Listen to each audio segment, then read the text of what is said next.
ओम चंडिका देवी को नमस्कार है। मार्कंडेय जी ने कहा, पितामह, जो इस संसार में परम पूजनीय तथा मनुष्यों की सब प्रकार से रक्षा करने वाला है और जो अब तक आपने दूसरे किसी के सामने प्रकट नहीं किया है, ऐसा कोई साधन मुझे बताइए। ब्रह्मा जी बोले, ब्रह्मन, ऐसा साधन तो एक देवी का कवच ही है, जो गोपनीय से भी परम गोपनीय, पवित्र तथा संपूर्ण प्राणियों का उपकार करने वाला है। महामुनि, उसे श्रवण करो। देवी की 9 मूर्तियां हैं, जिन्हें नव दुर्गा कहते हैं। उन्हें पृथक पृथक नाम बतलाए जाते हैं। प्रथम नाम शैलपुत्री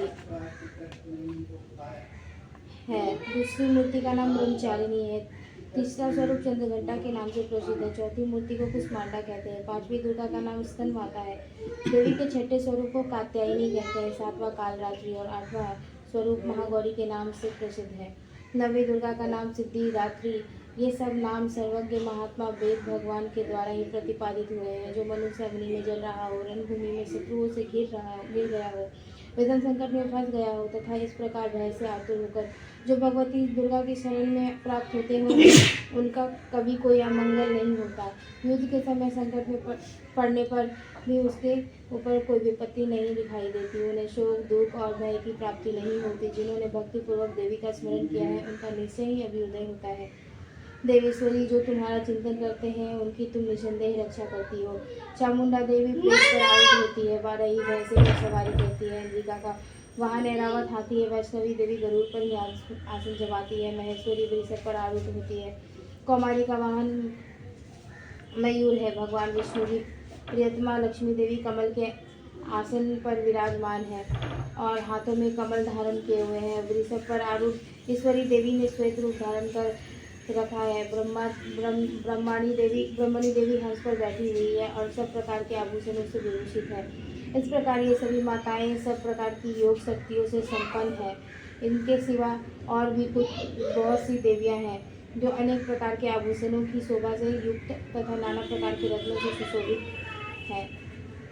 ये संपूर्ण देवियां क्रोध में भरी हुई हैं और भक्तों की रक्षा के लिए रथ पर बैठी दिखाई देती हैं। ये शंख, चक्र, गदा, शक्ति, हल और मुसल, खेटक और तोमर, परशु तथा पाश, कुंत और त्रिशूल एवं उद्दम सार, धनुष आदि अस्त्र शस्त्र अपने हाथों में धारण करती है। दैत्यों के शरीर का नाश करना, भक्तों को अभय दान देना और देवताओं का कल्याण करना, यही उनके अस्त्र शस्त्र धारण का उद्देश्य है।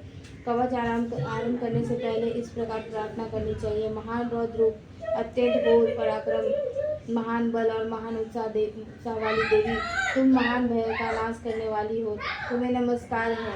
तुम्हारी ओर देखना भी कठिन है। शत्रुओं का भय बढ़ाने वाले जगदम्बिके, मेरी रक्षा करो। पूर्व दिशा में इंद्री मेरी रक्षा करे, अग्निकोण में अग्नि शक्ति, दक्षिण दिशा में वाराही तथा नैऋत्य कोण में खड्गधारिणी मेरी रक्षा करे, पश्चिम दिशा में वारुणी और वाव्य कोणों में मृग पर सवारी करने वाली देवी मेरी रक्षा करे, उत्तर दिशा में कौमारी और ईशान कोण में शूलधारिणी देवी रक्षा करे। ब्रह्मणी तुम ऊपर की ओर से मेरी रक्षा करो, वैष्णो देवी नीचे की ओर से मेरी रक्षा करे। इसी प्रकार शव को अपना वाहन बनाने वाली चामुंडा देवी 10 दिशाओं में मेरी रक्षा करे। जया आगे से और विजया पीछे की ओर से मेरी रक्षा करे। वाम भाग में अजिता और दक्षिण भाग में अपराजिता रक्षा करे। अधोतिनी शिखा की रक्षा करे। उमा मेरे मस्तक पर विराजमान होकर रक्षा करे। ललाट में माला धरी रक्षा करे और यशस्विनी देवी मेरी भौहों की संरक्षण करे। भौहों के मध्य भाग में त्रिनेत्रा और नथुनों की यमघंटा देवी रक्षा करे। दोनों नेत्रों के मध्य भाग में संकिनी और कोनों में द्वारवासिनी रक्षा करे। कालिका देवी कपोलों की तथा भगवती सांखनी कोनों के मूल भाग की रक्षा करे। नासिका में सुगंधा और ऊपर के होस्ट में चर्चिका देवी रक्षा करे। नीचे के होठ में अमृत कला तथा जीवा में सरस्वती देवी रक्षा करे।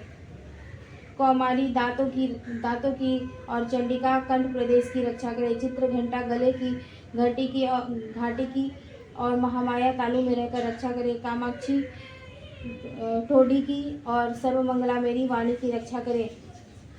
भद्रकाली ग्रीवा में और धनुर्धरी पृष्ठवंश में रहकर रक्षा करे। कंठ के बाहरी भाग में नीलग्रीवा और कंठ की नली में नलकुबरी रक्षा करे। दोनों कंधों में खड़गिनी और मेरी दोनों भुजाओं की वज्रधारिणी रक्षा करे। दोनों हाथों में दंडिनी और अंगुलियों में अंबिका रक्षा करे। शूलेश्वरी नखों की रक्षा करे। कुलेश्वरी कुक्षी पेट में रहकर रक्षा करे। महादेवी दोनों स्तनों की और शोक विनाशिनी देवी मन की रक्षा करे। ललिता देवी हृदय में और शूलधारिणी उदर में रहकर रक्षा करे। नाभि में कामिनी और गुहा भाग की महेश्वरी रक्षा करे। पूतना और कामिका लिंग की और महिषवाहिनी गुदा की रक्षा करे। भगवती कटी भाग में और विंध्यवासिनी घुटनों की रक्षा करे। संपूर्ण कामनाओं को देने वाली महाबला देवी दोनों पिंडलियों की रक्षा करे। नरसिंही दोनों घुटियों की और तैलसी देवी दोनों चरणों के पृष्ठ भाग की रक्षा करे। श्री देवी पैरों की अंगुलियों में और तलवासिनी पैरों के तलुओं में रहकर रक्षा करे। अपनी दाढ़ों के कारण भयंकर दिखाई देने वाली दंष्ट्रा कराली देवी नखों की और केशविनी देवी केशों की रक्षा करे। रोमा वलियों के छिद्रों में कौबेरी और त्वचा की वागीश्वरी रक्षा करे। पार्वती देवी रक्त मज्जा वसा मांस हड्डी और मेद की रक्षा करे। आंतों की कालरात्रि और पित्त की मुकुटेश्वरी रक्षा करे। मूलाधार आदि कमल कोशों में पद्मावती देवी और कफ में चूड़ामणि देवी स्थित होकर रक्षा करे। नख के तेज की ज्वालामुखी रक्षा करे। जिसका किसी भी अस्त्र से भेदन नहीं हो सकता वह अभेदा देवी शरीर की समस्त संधियों में रहकर रक्षा करे। ब्रह्मणी आप मेरे वीर की रक्षा करे। छत्रेश्वरी छाया की तथा धर्मधारिणी देवी मेरे अहंकार मन और बुद्धि की रक्षा करे। हाथ में वज्र धारण करने वाली वज्र हस्ता देवी मेरे प्राण अपना व्यान उदान और समान वायु की रक्षा करे। कल्याण से सुशोभित होने वाली भगवती कल्याण शोभना मेरे प्राण की रक्षा करे। रस रूप गंध शब्द और स्पर्श इन विषयों का अनुभव करते समय योगिनी देवी रक्षा करे तथा सत्वगुण रजोगुण और तमोगुण की रक्षा सदा नारायणी देवी करे। वाराही वायु की रक्षा करे। वैष्णवी धर्म की रक्षा करे तथा चक्रिणी देवी यश कीर्ति लक्ष्मी धन तथा विद्या की रक्षा करे। इंद्राणी आप मेरे गोत्र की रक्षा करें। चंडिके तुम मेरे पशुओं की रक्षा करो। महालक्ष्मी पुत्रों की रक्षा करे और भैरवी पत्नी की रक्षा करे। मेरे पद की सुपथा तथा मार्ग की क्षेमकरी रक्षा करे। राजा के दरबार में महालक्ष्मी रक्षा करे तथा सब ओर व्याप्त रहने वाली विजया देवी संपूर्ण भयों से मेरी रक्षा करे। देवी जो स्तन कवच में नहीं कहा गया अतः रक्षा से रहित है वह सब तुम्हारे द्वारा सुरक्षित हो क्योंकि तुम विजयशालिनी और पापनाशिनी हो। यदि तुम्हारे शरीर का भला चाहे तो मनुष्य बिना कवच के कहीं एक पग भी न जाए। कवच का पाठ करके ही यात्रा करे। कवच के द्वारा सब ओर से सुरक्षित मनुष्य जहाँ जहाँ भी जाता है वहाँ उसे धन लाभ होता है तथा संपूर्ण कामनाओं की सिद्धि करने वाली विजय की प्राप्ति होती है। वह जिस अभीष्ट वस्तु का चिंतन करता है उसको निश्चय ही प्राप्त कर लेता है। वह पुरुष इस पृथ्वी पर तुलना रहित महान ऐश्वर्य का भागी होता है। कवच से सुरक्षित मनुष्य निर्भय हो जाता है। युद्ध में उसकी पराजय नहीं होती तथा वह तीनों लोकों में पूजनीय होता है। देवी का यह कवच देवताओं के लिए भी दुर्लभ है। जो प्रतिदिन नियम पूर्वक तीनों संध्याओं के समय श्रद्धा के साथ इसका पाठ करता है उसे देवी कला प्राप्त होती है तथा वह तीनों लोकों में कहीं भी पराजित नहीं होता। इतना ही नहीं वह आप मृत्यु से रहित हो 100 से भी अधिक वर्षों तक जीवित रहता है। मकड़ी चेचक और कोढ़ आदि उसकी संपूर्ण व्याधियाँ नष्ट हो जाती है। कनेर भांग अफीम धतूरे आदि का स्थावर विष सांप और बिच्छू आदि के काटने से चढ़ा हुआ जंगम विष तथा आई फेन और तल के संयोग आदि से बनने वाले कृत्रिम विष ये सभी प्रकार के विष दूर हो जाते हैं। उनका कोई असर नहीं होता। इस पृथ्वी पर मारण मोहन आदि जितने अभिचारिक प्रयोग होते हैं तथा इस प्रकार के जितने मंत्र यंत्र होते हैं वह सब इस कवच को हृदय में धारण कर लेने उस मनुष्य को देखते ही नष्ट हो जाते हैं। यही नहीं पृथ्वी पर विचरने वाले ग्राम देवता काशचारी देव विशेष जल के संबंध में प्रकट होने वाले गण उपदेश मात्र से सिद्ध होने वाले निम्न कोटि के देवता अपने जन्म के साथ प्रकट होने वाले देवता कुल देवता माला डाकिनी शाकिनी अंतरिक्ष में विचरने वाली अत्यंत बलवती भयानक डाकनियाँ ग्रह भूत पिशाच यक्ष गंधर्व राक्षस ब्रह्म राक्षस बेताल कुष्मांड और भैरव आदि अनिष्ट कारक देवता भी हृदय में कवच धारण किए रहने पर उस मनुष्य को देखते ही भाग जाते हैं। कवचधारी पुरुष को राजा से सम्मान वृद्धि प्राप्त होती है। वह यह कवच मनुष्य की तेज की वृद्धि करने वाला और उत्तम है। कवच का पाठ करने वाला पुरुष अपनी कीर्ति से विभूषित भूतल पर अपने सुयश के साथ साथ वृद्धि को प्राप्त होता है। जो पहले कवच का पाठ करके उसके बाद सप्तशती चंडी का पाठ करता है, उसकी जब तक वन पर्वत और कणों सहित यह पृथ्वी टिकी रहती है, तब तक यहाँ पुत्र पौत्र और आदि संतान परंपरा बनी रहती है। फिर देह का अंत होने पर वह पुरुष भगवती महामाया के प्रसाद से उसे नित्य परम पद को प्राप्त होता है, जो देवताओं के लिए भी दुर्लभ है। वह सुंदर दिव्य रूप धारण करता और कल्याणमय शिव के साथ आनंद का भागी होता है।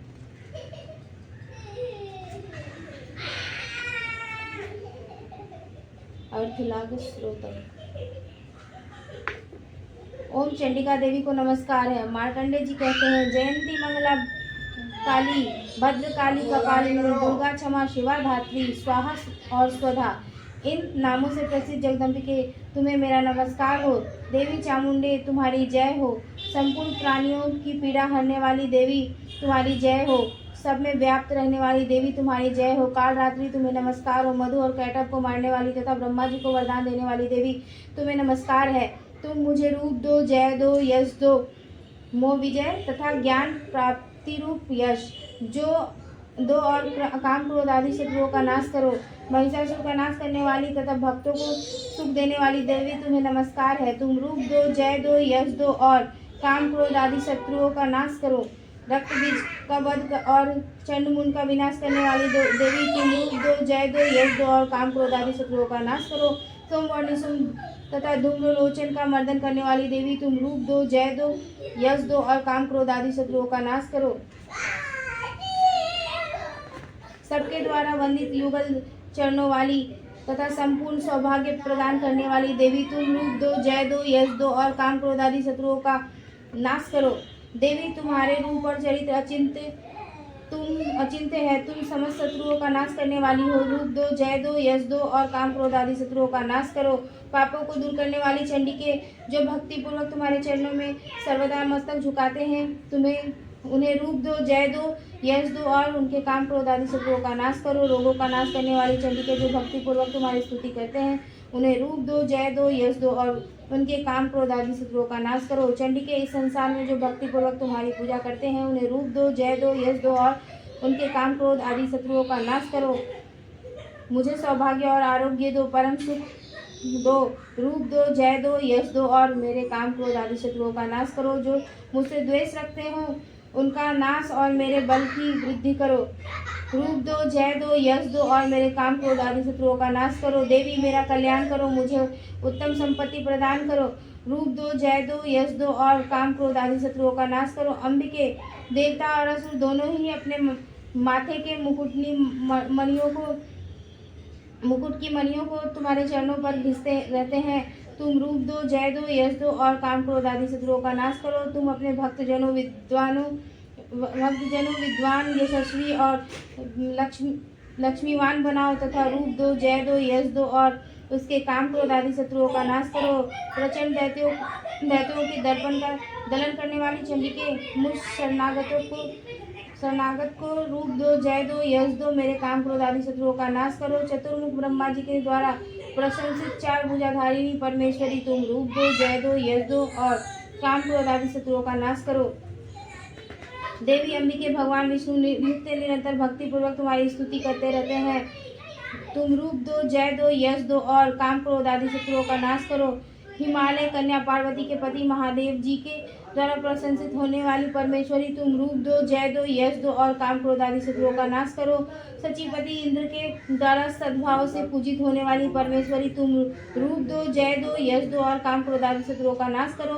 प्रचंड भुजदंडों वाले दैत्यों का घमंड चूर करने वाली देवी तुम रूप दो, जय दो, यश दो और काम क्रोध आदि शत्रुओं का नाश करो। देवी अंबिके, तुम अपने भक्त जनों को सदा असीम आनंद प्राप्त करती रहती हो। मुझे रूप दो, जय दो, यश दो और मेरे काम क्रोध आदि शत्रुओं का नाश करो। मन की इच्छा के अनुसार चलने वाली मनोहर पत्नी प्रदान करो, जो दुर्गम संसार सागर से तारने वाली तथा उत्तम कुल में उत्पन्न हुई हो। जो मनुष्य इस स्रोत का पाठ करके सप्तशती रूपी महास्रोत का पाठ करता है, वह सप्तशती की जप संख्या से मिलने वाले श्रेष्ठ फल को प्राप्त होता है। साथ ही वह प्रचुर संपत्ति भी प्राप्त कर लेता है।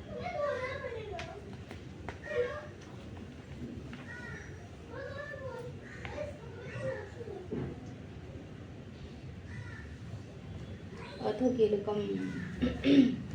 ओम चंडिका देवी को नमस्कार है। मार्कंडेय जी कहते हैं, विशुद्ध ज्ञान ही जिनका शरीर है, तीनों वेद ही जिनके 3 दिव्य नेत्र हैं, जो कल्याण प्राप्ति हेतु है तथा अपने मस्तक पर अर्ध चंद्र का मुकुट धारण करते हैं, उन भगवान शिव को नमस्कार है। मंत्रों का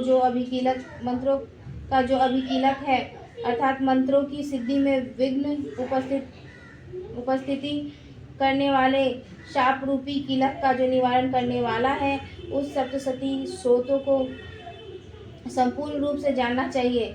यद्यपि सप्तशती के अतिरिक्त अन्य मंत्रों के जप में भी निरंतर लगा रहता है, वह भी कल्याण का भागी होता है। उसके उच्चाटन आदि कर्म सिद्ध होते हैं तथा उसे भी समस्त दुर्लभ वस्तुओं की प्राप्ति हो जाती है।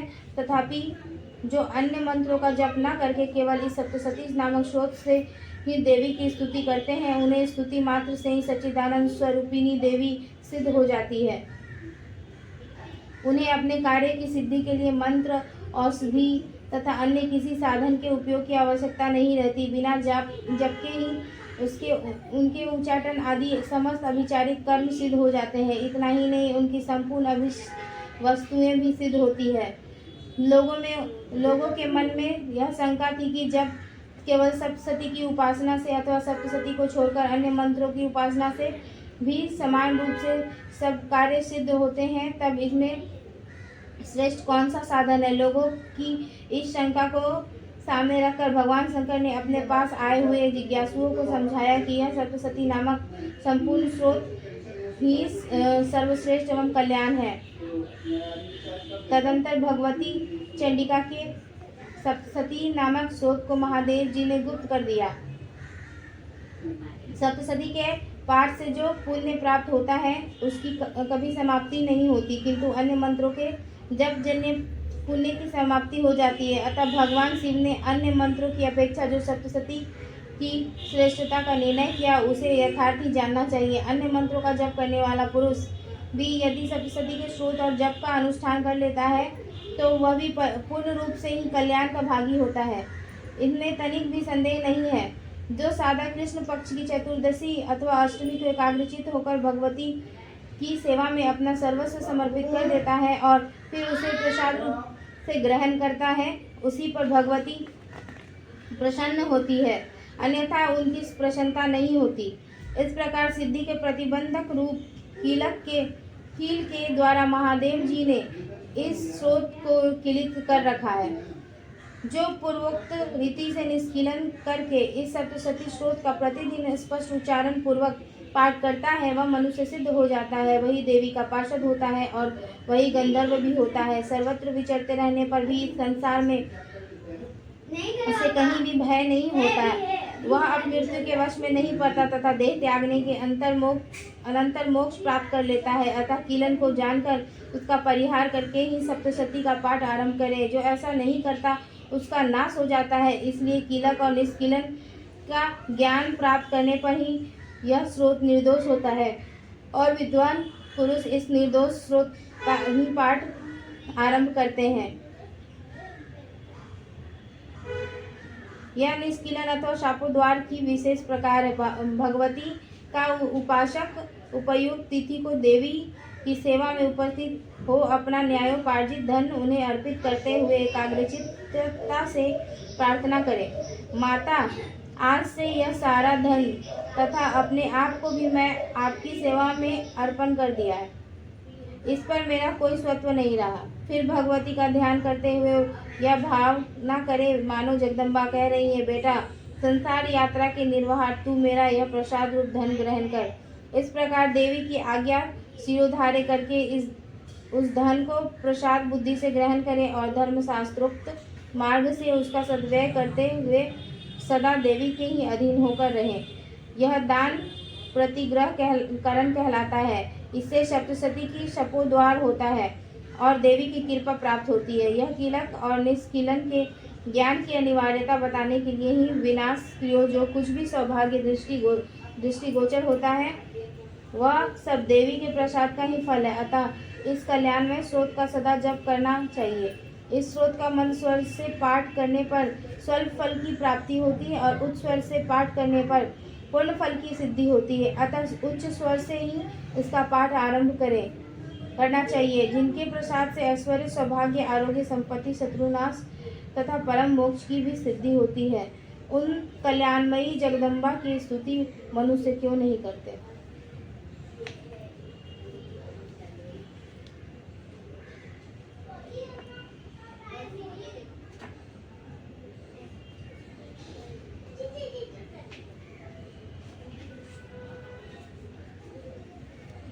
दशमोध्याय शुंभवध।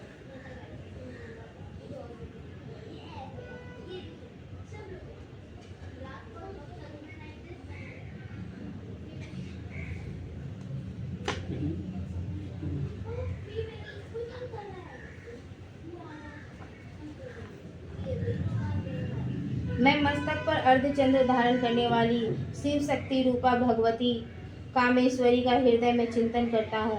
वे तपाए हुए सुवर्ण के समान सुंदर हैं। सूर्य, चंद्रमा और अग्नि यही तीन उनके नेत्र हैं तथा वे अपने मनोहर हाथों में धनुष, बाण, अंकुश, पाश और शूल धारण किए हुए हैं। ऋषि कहते हैं, राजन, अपने प्राणों के समान प्यारे भाई निशुंभ को मारा गया देख तथा सारी सेना का संहार होता जान शुंभ ने कुपित होकर कहा, दुष्ट दुर्गे, तू बल के अभिमान में आकर झूठ मूठ का घमंड न दिखा। तू बड़ी मानिनी बनी हुई है, किंतु दूसरी स्त्रियों के बल का सहारा लेकर लड़ती है। देवी बोली, ओ दुष्ट, मैं अकेली ही हूँ। इस संसार में मेरे सिवा दूसरी कौन है। देख, ये मेरी ही विभूतियाँ हैं, अतः मुझ में ही प्रवेश कर रही हैं। तदंतर ब्रह्माणी आदि समस्त देवियाँ अंबिका देवी के शरीर में लीन हो गई। उस समय केवल अंबिका देवी ही रह गई। देवी बोली, मैं अपनी ऐश्वर्य शक्ति से अनेक रूपों में यहाँ उपस्थित हुई थी। उन सब रूपों को मैंने समेट लिया। अब अकेली ही युद्ध में खड़ी हूँ। तुम भी स्थिर हो जाओ। ऋषि कहते हैं, तदंतर देवी और शुंभ दोनों में सब देवताओं तथा दानवों के देखते देखते भयंकर युद्ध छिड़ गया। बाणों की वर्षा तथा तीखे शस्त्रों एवं दारुण अस्त्रों के प्रहार के कारण उन दोनों का युद्ध सब लोगों के लिए बड़ा भयानक प्रतीत हुआ। उस समय अंबिका देवी जो सैकड़ों दिव्य अस्त्र छोड़े, उन्हें दैत्यराज शुंभ ने उनके निवारक अस्त्रों द्वारा काट डाला। इसी प्रकार शुंभ ने भी जो दिव्य अस्त्र चलाए, उन्हें परमेश्वरी ने भयंकर हुंकार शब्द के उच्चारण आदि द्वार खिलवाड़ में ही नष्ट कर डाला। तब उस असुर ने सैकड़ों बाणों से देवी को आच्छादित कर दिया। यह देख क्रोध में भरी हुई उन देवी ने भी बाण मारकर उसका धनुष काट डाला। धनुष कट जाने पर फिर दैत्यराज ने शक्ति हाथ में ली, किंतु देवी ने चक्र से उसके हाथ की शक्ति को भी काट गिराया। तत्पश्चात दैत्यों के स्वामी शुंभ ने 100 चांद वाली चमकती हुई ढाल और तलवार हाथ में ले उस समय देवी पर धावा किया। उसके आते ही चंडिका ने अपने धनुष से छोड़े हुए तीखे बाणों द्वारा उसकी सूर्य किरणों के समान उज्जवल ढाल और तलवार को तुरंत काट दिया। फिर उस दैत्य के घोड़े और सारथी मारे गए। धनुष तो पहले ही कट चुका था। अब उसने अंबिका को मारने के लिए अधत को भयंकर मुदगर हाथ में लिया। उसे आते देख देवी ने अपने तीक्ष्ण बाणों से उसका मुदगर भी काट डाला। तिस पर भी वह असुर मुक्का तानकर बड़े वेग से देवी की ओर झपटा। उस दैत्यराज ने देवी की छाती में मुक्का मारा। तब उन देवी ने भी उसकी छाती में एक चाटा जड़ दिया। देवी का थप्पड़ खाकर दैत्यराज शुंभ पृथ्वी पर गिर पड़ा, किंतु पुनः सहसा पूर्ववत उठकर खड़ा हो गया। फिर वह उछला और देवी को ऊपर ले जाकर आकाश में खड़ा हो गया। तब चंडिका आकाश में भी बिना किसी आधार के फिर शुंभ के साथ युद्ध करने लगी। उस समय दैत्य और चंडिका आकाश में एक दूसरे से लड़ने लगे। उनका वह युद्ध पहले सिद्ध और मुनियों को विस्मय में डालने वाला हुआ। फिर अंबिका ने शुंभ के साथ बहुत देर तक युद्ध करने के पश्चात उसे उठाकर घुमाया और पृथ्वी पर पटक दिया। पटके जाने पर पृथ्वी पर आने के बाद वह दुष्टात्मा दैत्य पुनः चंडिका का वध करने के लिए उनकी ओर बड़े वेग से दौड़ा। तब समस्त दैत्यों के राजा निशुंभ को अपनी ओर आते देख देवी ने त्रिशूल से उसकी छाती छेद कर उसे पृथ्वी पर गिरा दिया। देवी के शूल की धार से घायल होने पर उसके बाण पखेरु उड़ गए और प्राण पखेरु उड़ गए और वह समुद्रों, द्वीपों तथा पर्वतों सहित समूची पृथ्वी को कपाता हुआ भूमि पर गिर पड़ा। तदंतर उस दुरात्मा के मारे जाने पर संपूर्ण जगत प्रसन्न एवं पूर्ण स्वस्थ हो गया तथा आकाश स्वच्छ दिखाई देने लगा। पहले जो उत्पात सूचक मेघ और उल्कापात होते थे वे सब शांत हो गए तथा उस दैत्य के मारे जाने पर नदियां भी ठीक मार्ग से बहने लगी। उस समय शुंभ की मृत्यु के बाद संपूर्ण देवताओं का हृदय हर्ष से भर गया और गंधर्वगण मधुर गीत गाने लगे। दूसरे गंधर्व बाजे बजाने लगे और अप्सराएं नाचने लगी।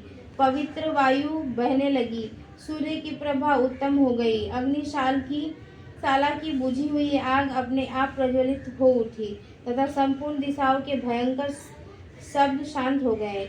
इस प्रकार श्री मार्कंडेय पुराण में सावर्णिक मनवंतर की कथा के अंतर्गत देवी महात्म्य शुंभ वध नामक 10वां अध्याय पूर्ण हुआ।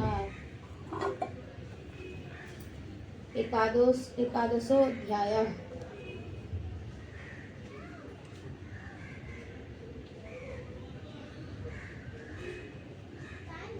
मैं भुवनेश्वरी देवी का ध्यान करता हूँ।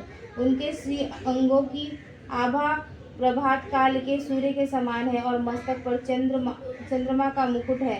वे उभरे हुए स्तनों और 3 नेत्रों से युक्त है। उनके मुख पर मुस्कान की छटा छाई रहती है और हाथों में वरद, अंकुश, पाश एवं अभय मुद्रा शोभा पाते हैं।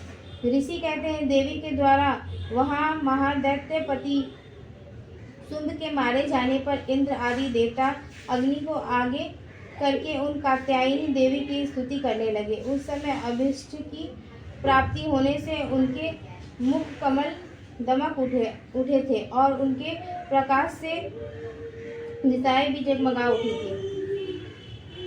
देवता बोले, शरणागत की पीड़ा दूर करने वाली देवी हम पर प्रसन्न हो। संपूर्ण जगत की माता प्रसन्न हो। विश्वेश्वरी, विश्व की रक्षा करो। देवी तुम ही चराचर जगत की अधीश्वरी हो। तुम इस जगत का एकमात्र आधार हो क्योंकि पृथ्वी रूप में तुम्हारी ही स्थिति है। देवी तुम्हारा पराक्रम अलंघनीय है। तुम ही जल रूप में स्थित होकर संपूर्ण जगत को तृप्त करती हो। तुम अनंत बल संपन्न वैष्णवी शक्ति हो। इस विश्व की करणभूता परामाया हो। देवी तुमने इस समस्त जगत को मोहित कर रखा है। तुम्हें प्रसन्न होने पर इस पृथ्वी पर मोक्ष की प्राप्ति करती हो। देवी संपूर्ण विद्याएं तुम्हारे ही भिन्न भिन्न स्वरूप है। जगत में जितनी स्त्रियां हैं वे सब तुम्हारी ही मूर्तियां हैं। जगदम्बा एकमात्र तुम्हें ही इस विश्व को व्याप्त कर रखा है। तुम्हारी स्तुति क्या हो सकती है। तुम वो स्तवन करने योग्य पदार्थों से परे एवं परावाणी हो। जब तुम सर्वस्वरूपा देवी स्वर्ग तथा मोक्ष प्रदान करने वाली हो तब इसी रूप में तुम्हारी स्तुति हो गई। तुम्हारी स्तुति के लिए इससे अच्छी उक्तियाँ और क्या हो सकती है। बुद्धि रूप से सब लोग के हृदय में विराजमान रहने वाली तथा स्वर्ग एवं मोक्ष प्रदान करने वाली नारायणी देवी तुम्हें नमस्कार है। कला, काष्ठा आदि के रूप से क्रमशः परिणाम की ओर ले जाने वाली तथा विश्व का उपसंहार करने में समर्थ नारायणी तुम्हें नमस्कार है। नारायणी तुम सब प्रकार का मंगल प्रदान करने वाली मंगलमयी हो। कल्याणदायिनी शिवा हो। सब पुरुषार्थों को सिद्ध करने वाली शरणागत वत्सला 3 नेत्रों वाली एवं गौरी हो। तुम्हें नमस्कार है। तुम सृष्टि, पालन और संहार की शक्तिभूता सनातनी देवी गुणों का आधार तथा सर्वगुणमयी हो। नारायणी तुम्हें नमस्कार है।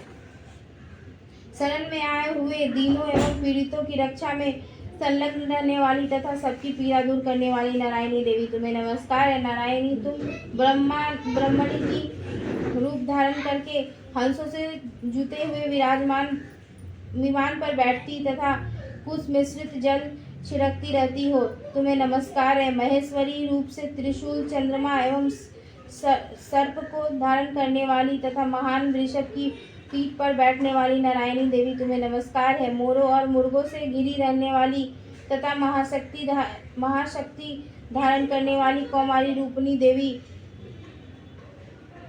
निष्पापे नारायणी, तुम्हें नमस्कार है। शंख, चक्र, गदा और 60 धनुष रूप उत्तम आयुधों को धारण करने वाली वैष्णवी शक्ति रूपा नारायणी, तुम प्रसन्न हो, तुम्हें नमस्कार है। हाथ में भयानक महाचक्र लिए और दाढ़ों पर धरती को उठाए वाराही रूप धारिणी कल्याणमयी नारायणी, तुम्हें नमस्कार है। भयंकर नृसिंह रूप से दैत्यों के वध के लिए उद्योग करने वाली तथा त्रिभुवन की रक्षा में संलग्न रहने वाली नारायणी, तुम्हें नमस्कार है। मस्तक पर किरीट और हाथ में महावज्र धारण करने वाली, सहस्त्र नेत्रों के कारण उद्दीप्त दिखाई देने वाली और वृत्रासुर के प्राणों का अपहरण करने वाली इंद्र शक्ति रूपा नारायणी देवी, तुम्हें नमस्कार है। शिवदूती रूप से दैत्यों की महती सेना का संहार करने वाली, भयंकर रूप धारण तथा विकट गर्जना करने वाली नारायणी, तुम्हें नमस्कार है। दाढ़ों के कारण विकराल मुख वाली, मुंडमाला से विभूषित मुंड मर्दिनी चामुंडा रूपा नारायणी, तुम्हें नमस्कार है। लक्ष्मी, लज्जा, महाविद्या, श्रद्धा, पुष्टि, स्वधा, ध्रुवा, महारात्रि तथा अविधा रूप नारायणी, तुम्हें नमस्कार है। मेधा, सरस्वती, वरा, भूति, बाभ्रवी, तामसी, नियता तथा ईशा रूपिणी नारायणी, तुम्हें नमस्कार है। सर्वस्वरूपा, सर्वस्वरी तथा सब प्रकार की शक्तियों से संपन्न दिव्य रूपा दुर्गे देवी, सब भयों से हमारी रक्षा करो, तुम्हें नमस्कार है। कात्यायनी, यह 3 लोचनों से विभूषित तुम्हारा सौम्य मुख सब प्रकार के भयों से हमारी रक्षा करे, तुम्हें नमस्कार है। भद्रकाली, ज्वालाओं के कारण विकराल प्रतीत होने वाली, अत्यंत भयंकर और समस्त असुरों का संहार करने वाली, तुम्हारा त्रिशूल भय से हमें बचाए, तुम्हें नमस्कार है। देवी, जो अपनी ध्वनि से संपूर्ण जगत को व्याप्त करके दैत्यों के तेज नष्ट किए देता है, वह तुम्हारा घंटा हम लोगों की पापों से उसी प्रकार रक्षा करे जैसे माता अपने पुत्र की बुरे कर्मों से रक्षा करती है। चंडिके, तुम्हारे हाथों में सुशोभित खड्ग जो असुरों को रक्त और चर्बी से चर्चित है, हमारा मंगल करे, हम तुम्हें नमस्कार करते हैं। देवी, तुम प्रसन्न होने पर सब रोगों को नष्ट कर देती हो और कुपित होने पर मनोवांछित सभी कामनाओं का नाश कर देती हो। जो लोग तुम्हारी शरण में जा चुके हैं उन पर विपत्ति तो आती ही नहीं, तुम्हारी शरण में गए हुए मनुष्य दूसरों को शरण देने वाले हो जाते हैं। देवी अंबिके, तुमने अपने स्वरूप को अपने भागों में विभक्त करके नाना प्रकार के रूपों से जो इस प्रकार इन धर्मद्रोही महादैत्यों का संहार किया है, वह सब दूसरी कौन कर सकती थी। विद्याओं में ज्ञान को प्रकाशित करने वाले, शास्त्रों में तथा आदि वाक्यों में तुम्हारे सिवा और किसका वर्णन है। तुमको छोड़कर दूसरी कौन ऐसी शक्ति है जो इस विश्व को अज्ञानमय घोर अंधकार से परिपूर्ण ममता रूपी गड्ढे में निरंतर भटका रही है।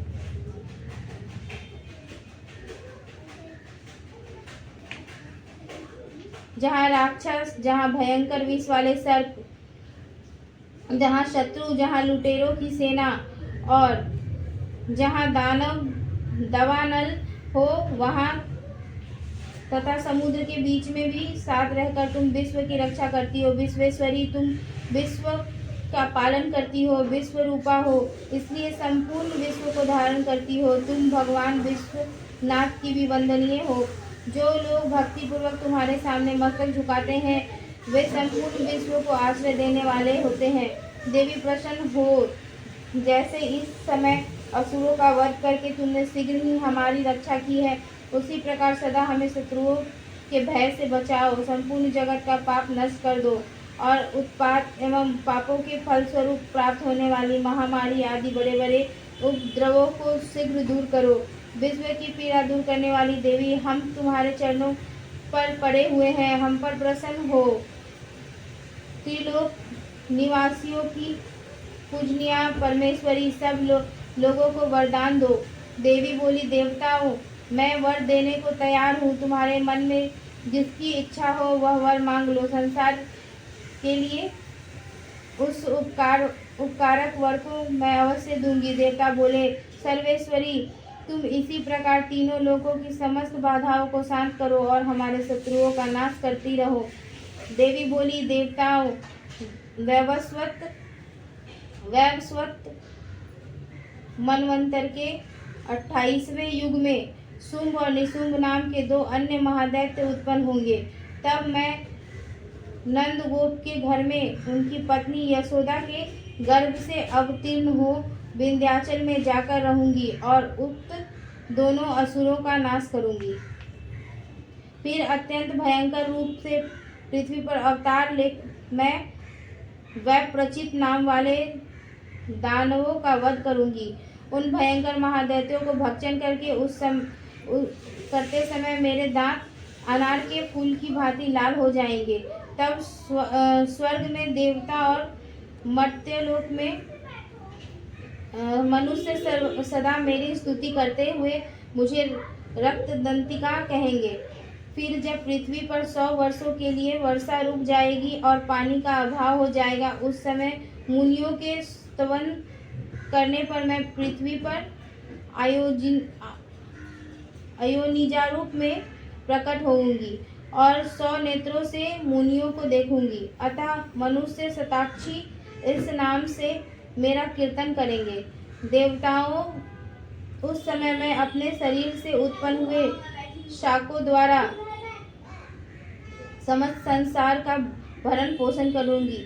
जब तक वर्षा नहीं होगी तब तक वे शाक ही सबके प्राणों की रक्षा करेंगे। ऐसा करने के कारण पृथ्वी पर शाकंभरी के नाम से मेरी ख्याति होगी। उसी अवतार में मैं दुर्गम नामक महादैत्य का वध भी करूंगी। इससे मेरा नाम दुर्गा देवी के रूप में प्रसिद्ध होगा। फिर मैं जब भीम रूप धारण करके मुनियों की रक्षा के लिए हिमालय पर रहने वाले राक्षसों का भक्षण करूंगी, उस समय सब मुनि भक्ति से नतमस्तक होकर मेरी स्तुति करेंगे। तब मेरा नाम भीमा देवी के रूप में विख्यात होगा। जब अरुण नामक दैत्य तीनों लोकों में भारी उपद्रव मचाएगा, तब मैं तीनों लोकों का हित करने के लिए 6 पैरों वाले असंख्य भ्रमरों का रूप धारण करके उस महादैत्य का वध करूंगी। उस समय सब लोग भ्रामरी के नाम से चारों ओर मेरी स्तुति करेंगे। इस प्रकार जब जब संसार में दानवी बाधा उपस्थित होगी, तब तब अवतार लेकर मैं शत्रुओं का संहार करूंगी। इस प्रकार श्री मार्कंडेय पुराण में सावर्णिक मनवंतरी कथा के अंतर्गत देवी महात्म्य देवी स्तुति नामक 11वीं अध्याय पूरा हुआ।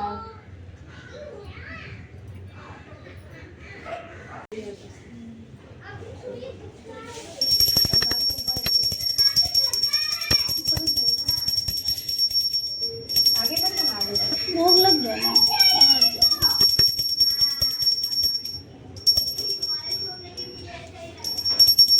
जय अम्बे गौरी मैया, जय श्यामा गौरी, तुमको निश दिन ध्यावत मैया जी को निश दिन ध्यावत। हरि ब्रह्मा जय अम्बे गौरी, माघ सिंदूर विराजे, टीको मृग मद को मैया, टीको मृग मद को।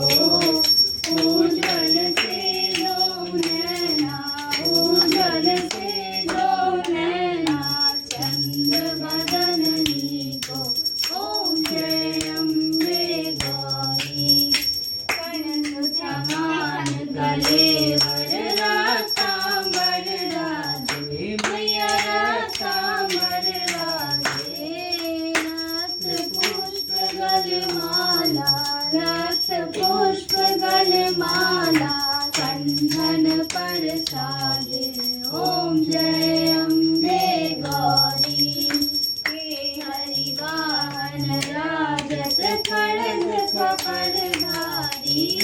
अकड़ दुख परधारी।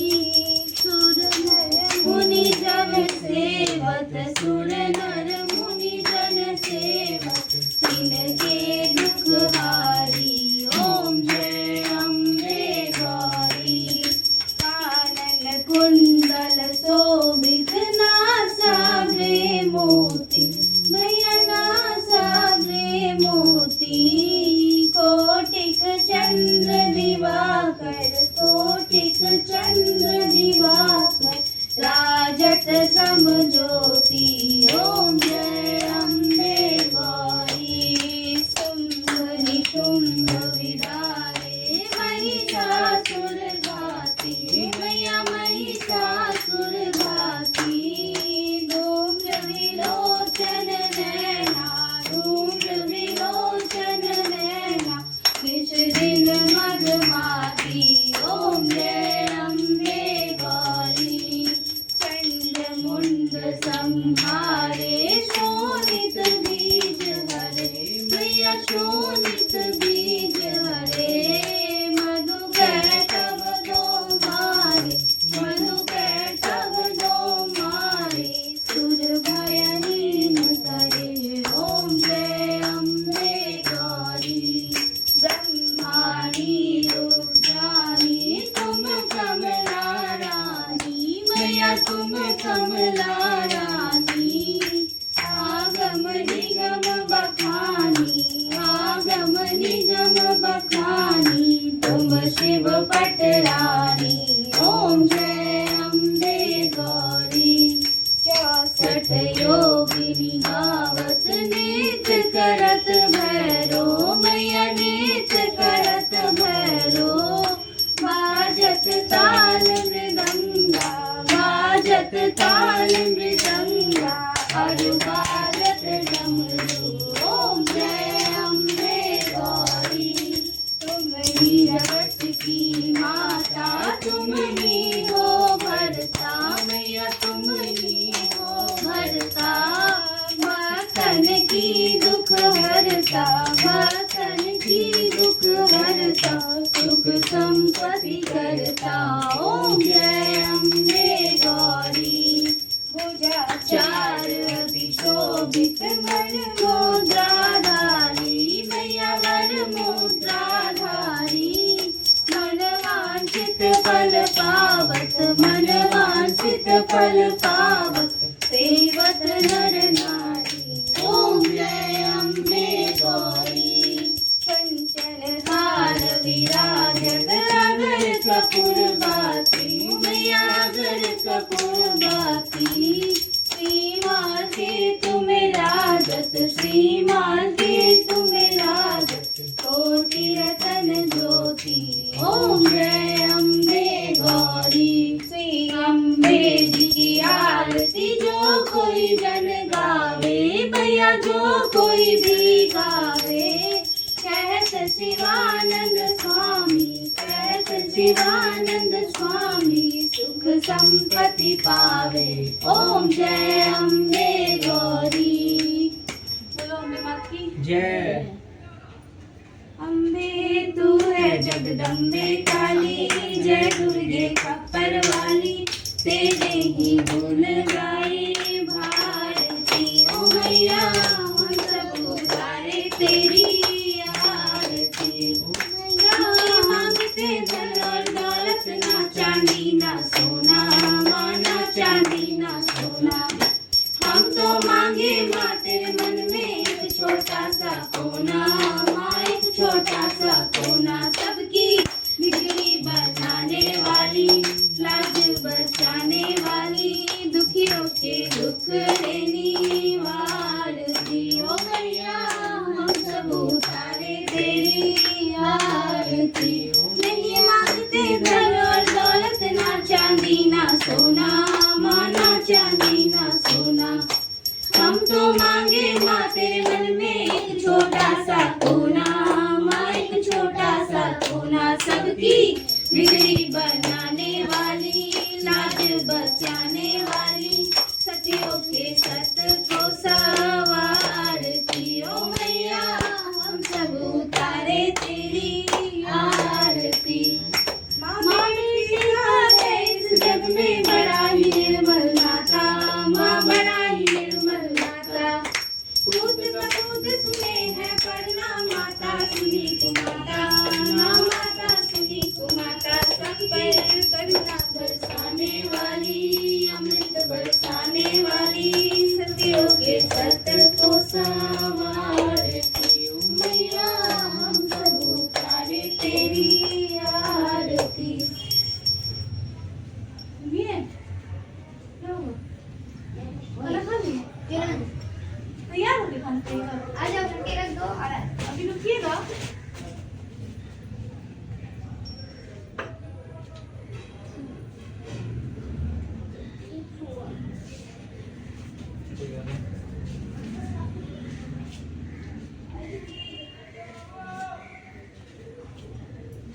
ठीक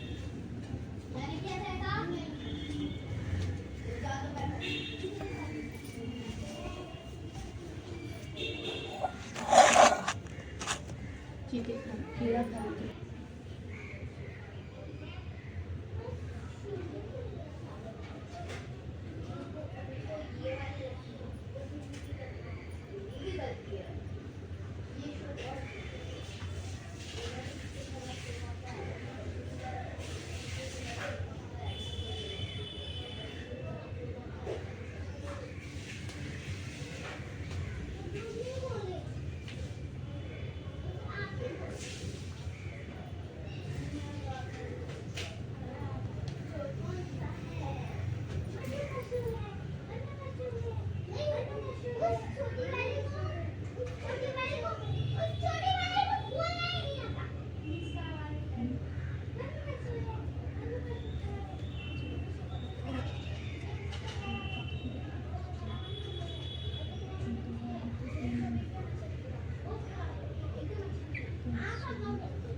हे पार्वती से दुख रखो, हे देवी जो बिना कुंजिका के सप्तशती का पाठ करता है उसे उसी प्रकार सिद्धि नहीं होती जिस प्रकार मन नहीं होता है। इस प्रकार श्री रुद्र याम लखे गौरी तंत्र में शिव पार्वती संवाद में सिद्ध कुंजिका स्तोत्र संपूर्ण है।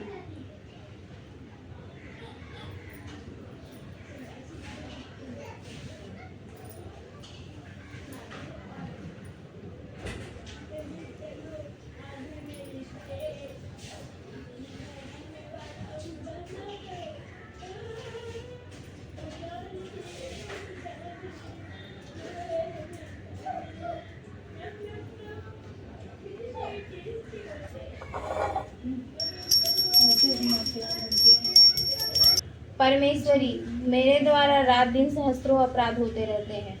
यह मेरा दास है, यो समझकर मेरे उन अपराधों को तुम कृपा पूर्वक क्षमा करो। परमेश्वरी, मैं आवाहन नहीं जानती, विसर्जन करना नहीं जानती तथा पूजा करने का ढंग भी नहीं जानती, क्षमा करो। देवी सुरेश्वरी, मैंने जो मंत्रहीन, क्रियाहीन और भक्तिहीन पूजन किया है वह सब आपकी कृपा से पूर्ण हो। सैकड़ों अपराध करके भी जो तुम्हारी शरण में जा जगदम्बा कहकर पुकारता है उसे वह गति प्राप्त होती है जो ब्रह्मादि देवताओं के लिए भी सुलभ नहीं है। जगदम्बिके, मैं अपराधी हूँ किंतु तुम्हारी शरण में आई हूँ। इस समय दया की पात्र हूँ, तुम जैसा चाहो वैसा करो। देवी परमेश्वरी, अज्ञान से, भूल से अथवा बुद्धि भ्रांत होने के कारण मैंने जो न्यूनता या अधिकता कर दी हो वह सब क्षमा करो और प्रसन्न हो। सच्चिदानंद स्वरूप रूपा परमेश्वरी, जगन माता कामेश्वरी, तुम प्रेम पूर्वक मेरी यह पूजा स्वीकार करो और मुझ पर प्रसन्न रहो। देवी सुरेश्वरी, तुम गोपनीय से भी गोपनीय वस्तु की रक्षा करने वाली हो। मेरे निवेदन किए हुए इस जप को ग्रहण करो, तुम्हारी कृपा से मुझे सिद्धि प्राप्त हो।